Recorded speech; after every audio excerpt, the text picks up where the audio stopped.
sing for you a song today called Windmills. And I learned it 40 years ago from Andy O'Brien from County Kerry, who was playing at that time in a group called the Irish Tradition. Billy McComiskey, Brendan Mulvihill and Andy O'Brien. And they were a lovely band. And they played at a time when, as Barney McKenna used to say, we played music when it was dangerous. That was the rough approximation of Barney McKenna of the Dubliner's accent. And he kind of piled it on a bit. He was a very smart man, but he would pile on the Dublin accent when he needed to. And what he meant by that was that people were unfamiliar with it for the most part, and especially in pubs. Now, music and singing were mostly banned in pubs when I was growing up in Ireland. It was thought by the pub owners that once the song would start, the fight would be next, or some kind of disorder. And funnily enough, after folk music went through a big revitalisation period in the 1960s, I was very delighted to be part of that. Sparked off by the Clancy Brothers and Tommy Makem in New York City, starting off in Greenwich Village.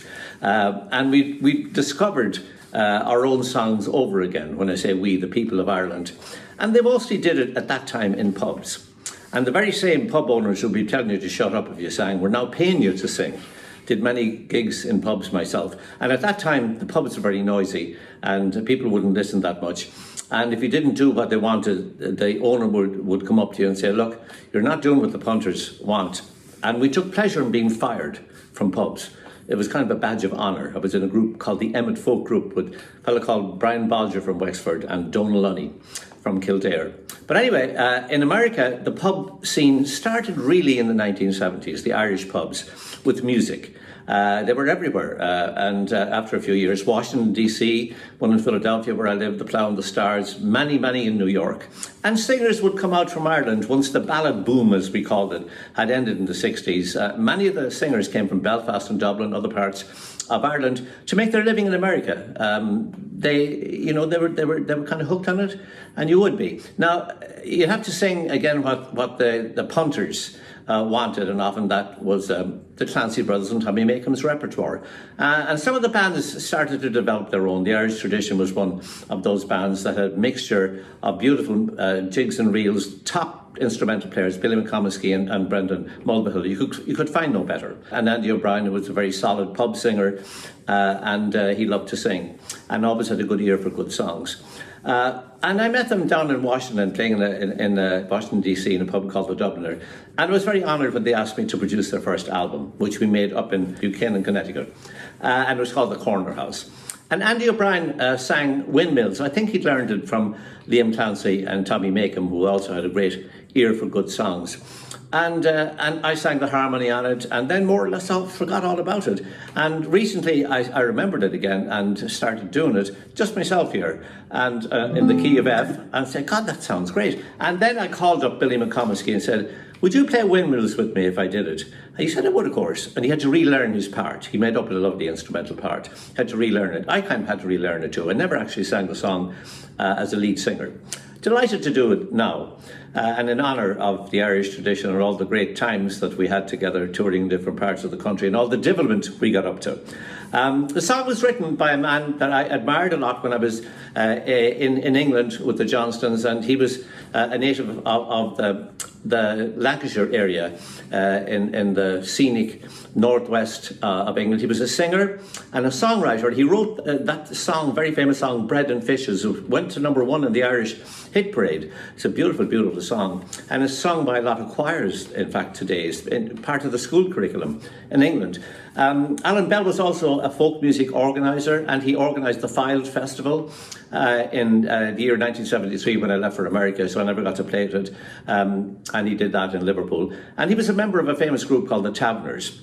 And he's left a great legacy. He died at the age of 84 and left behind a wonderful personal legacy. A very loved man. I met him very briefly once when I was with the Johnsons up there. But anyway, he wrote this song, Windmills. And I love the imagery of it.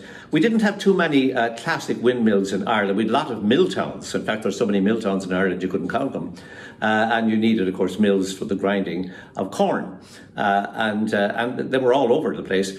But the classic windmills were mostly associated with England, Scotland, Wales and Spain. and the Netherlands. There's one great windmill in Ireland. It looks wonderful, the Blennerville windmill. That if you're driving down to the town of Dingle, you're just outside Tralee, you'd come to it. I've always stopped and looked at it. It's so wonderful. But these are kind of residues. Now we have modern windmills in Ireland, and it produces a lot of our electricity supply. Kind of controversial because the environmental impact, especially on wildlife, sometimes on bogs.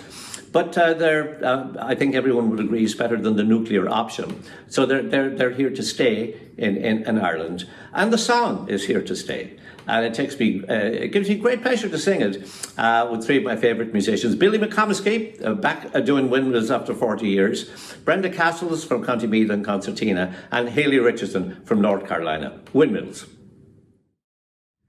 In days gone by, when the world was much younger, men harnessed the wind to work for mankind. Seamen built tall ships to sail over the ocean, while landsmen built mills the corn for to grind. And around and around and around went the big sails, turning the shafts and the great wooden wheels. Creaking and groaning, the millstones kept turning, grinding to flour the good corn from the fields. In Flanders and Spain and the lowlands of Holland, in the kingdoms of England, Scotland and Wales, windmills sprang up all along the wild coastline, ships of the land with their high canvas sails. And around and around and around went the big sails, turning the shafts and the great wooden wheels. Creaking and groaning, the millstones kept turning, grinding to flour the good corn from the fields. In Lancashire, lads worked hard with the good earth, ploughing and sowing as the seasons declared, waiting to reap up the rich golden harvest, while the miller he toiled his mill to repair. And around and around and around went the big sails, turning the shafts and the great wooden wheels. Creaking and groaning, the millstones kept turning, grinding to flour the good corn from the fields.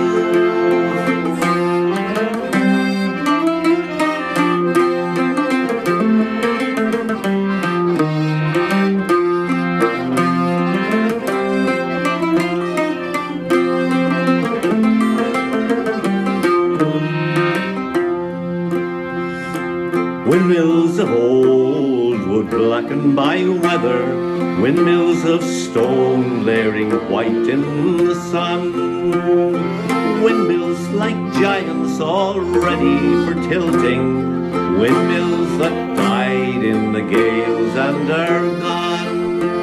And around and around and around went the big sails, turning the shafts and the great wooden wheels.